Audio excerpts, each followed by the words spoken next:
video that you just saw is basically my routine that I do after I lift weights. I lift weights for about 30 to 45 minutes, and then I'll hit that gym that you just saw, and I'll do some push-ups, I'll do some cardiovascular, I'll do some jump roping, and doing all of that instead of running. I used to run long distance for many years. I've ran half marathons, full marathons. I used to love the rush of the race day, but then I stopped doing that because based on my research that I looked up, it's counterproductive to muscle growth.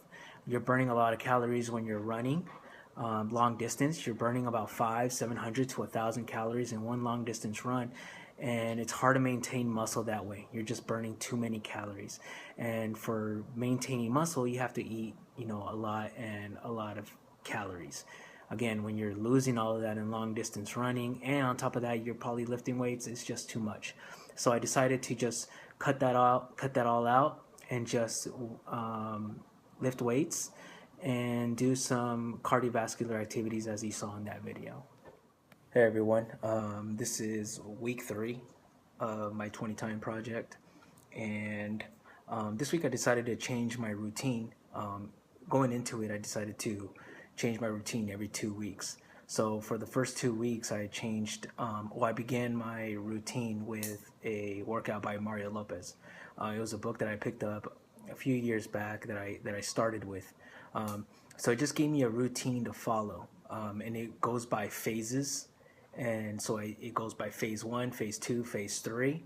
So at the beginning it's kind of like for beginners, and then it kind of progressively gets a little bit harder, and it has a lot of cardiovascular exercises and weights all mixed in, and you're working different body parts at one time. And so it's not isolated to just working on your shoulders or working on your back, anything like that.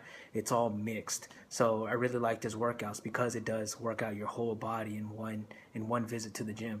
So I began with the first 2 weeks doing that, and this week I decided to change it up. One of the reasons why I wanted to change it up is because I don't want to plateau. I want to keep changing. And one of the mistakes I've made in the past is that I keep doing the same workouts over and over and over again. So this time I wanted to change it up, and now I am going to isolate. For example, on Mondays I'll do chest, on Tuesdays I'll do my arms and my shoulders, on Wednesday it'll be legs and my back, and then I'll repeat it. So I'll do that for another 2 weeks, and then then after those 2 weeks are up, then I'll change it to something else. So I'm going to rotate about 3 different routines. So that's one thing I recommend doing, is finding a routine that works for you, whether you're male or female, and what your goals are, because we all have different goals. So just find something that works for you, whether it's with a personal trainer or just going online and looking up routines that you could follow. It just kind of gives you a map that you could follow, as opposed to going in the gym and just kind of freestyling it. You really want to have a plan when you get out there. And work on stuff. So there's so many people that have done and have succeeded, and you want to follow their route, how they got there, and modifying it based on what your body type is. Like I said in my blog in the past, I'm an endomorph. Endomorphs have that's my body style, and they basically have slow metabolism. It's very easy to build fat, and you have to eat low carbohydrate meals. So that's one thing that I introduced this week as well, something called carb cycling. Carb cycling is cycling your carbohydrates. So for the first 3 days, say Monday, Tuesday, Wednesday, I'm going to eat very low carbohydrates. And if you look at my 20 time project post, or blog on Weebly, you'll see how I kind of spread it out. So Monday, Tuesday, Wednesdays, I want to be doing low carbs, and then for the next 2 days, Thursday and Friday, I'm going to have a little bit higher carbs, just to kind of cycle it, and then I'll repeat as I go.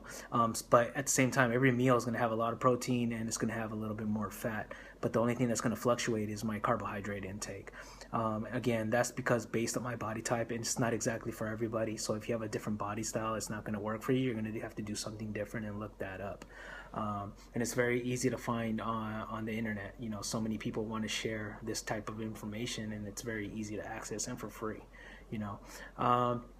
So that's what I did with my nutrition this week. That's what I did with my workout routine this week. And one thing that I noticed is that the weight scale You know, I'm weighing myself every day. I like weighing myself every day. A lot of people don't like doing that, but I like doing it. I like seeing if I'm going up. If I'm going up, then I'm doing something wrong, and then I change it for the next day. So that's why I like weighing myself every single day. But this morning I weighed around 168, 167. The lowest I've gotten is about 166. So my weight has not gotten down drastically, but at the same time, I'm lifting weights, and muscle is heavier than fat. So you're not going to see those big weight drops as you see like on the television show Biggest Loser. You know, you're not going to see 15, 20 pounds weight decreases in 1 week. So at the same time, I don't have a lot of weight to lose either. You know, I'm a smaller guy, so right now I weigh, like I said, 168. So my goal is to get about 155 around there. So, but as long as I'm lifting weights and I'm building muscle and losing body fat, then that's all I really care about. It's not really so much about how much weight I lose at this point. But I basically just want to tone up. So basically, that's what I wanted to share. I wanted to share what I'm doing this week based on my body type. And what I ate, how I'm cycling my carbohydrates now, and the workout routine. So thank you so much for watching.